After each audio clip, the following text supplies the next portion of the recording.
بسم اللہ الرحمن الرحیم۔ السلام علیکم۔ ایک شخص گھر آیا تو اس کی بیوی نے کہا، ہمارے غسل خانے کے پاس جو درخت ہے اسے کٹوا دو۔ میری غیرت گوارا نہیں کرتی کہ جب غسل کر رہی ہوں تو پرندوں کی نظر مجھ پر پڑے۔ وہ بیوی کی اس بات سے بہت متاثر ہوا اور درخت کٹوا دیا۔ وقت گزرتا رہا۔ ایک دن وہ خلاف معمول اچانک گھر آیا تو دیکھا بیوی کسی مرد کے ساتھ مشغول تھی۔ اسے بہت دکھ ہوا۔ وہ اپنا گھر بار چھوڑ کر بغداد چلا گیا اور وہاں اپنا کاروبار شروع کر دیا۔ اللہ نے کاروبار میں خوب برکت دی اور اپنے روز افزوں کا کاروبار کی بدولت وہ بغداد کے سرکردہ شہریوں میں شمار ہونے لگا، یہاں تک کہ بغداد کے کوتوال تک رسائی بھی حاصل کر لی۔ ایک دن کوتوال کے گھر چوری ہو گئی۔ پولیس نے مجرم کا سراغ لگانے اور پکڑنے کی بہت کوشش کی لیکن ناکام رہی۔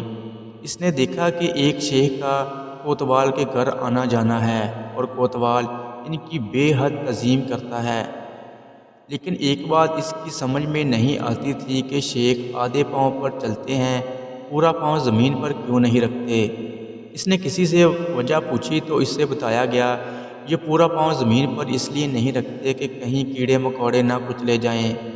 وہ شخص فوراً کوتوال کے پاس گیا اور اسے کہا، جان کے مان ہو تو عرض ہے آپ کی چوری اسی شیخ نے کی ہے۔ جب تحقیق کی گئی تو مال مسروقہ اسی شیخ سے برآمد ہوا۔ کوتوال نے حیرانی سے پوچھا، ہم نے تو کبھی سوچا بھی نہیں تھا کہ یہ شیخ بھی ایسا کر سکتے ہیں، تمہیں کیسے معلوم ہوا؟ اس نے کہا، میرے گھر میں ایک درخت تھا جس نے مجھے نصیحت کی تھی، جو لوگ ضرورت سے زیادہ نیک نظر آنے کی کوشش کرتے ہیں وہ عموماً نیک نہیں ہوتے۔ سبق: یہ حقیقت ہے کہ کچھ لوگ فیس بک کی حدود تک ہی بااخلاق رہتے ہیں، حقیقی زندگی میں ان کی شر سے ان کے محلے دار، رشتہ دار، حتیٰ کہ گھر والے بھی پناہ مانگتے ہیں۔ ایسے اخلاق و نیک نامی کا ایک کیا فائدہ جس سے صرف وہی لوگ فائدہ اٹھائیں جن کا آپ کی پریکٹیکل لائف سے کوئی واسطہ ہی نہیں۔ اکثر ایسے کرداروں سے واسطہ رہتا ہے کہ ذرا سا جھگڑا کیا ہوا وہ اپنی کمینگی پر اتر آتے ہیں۔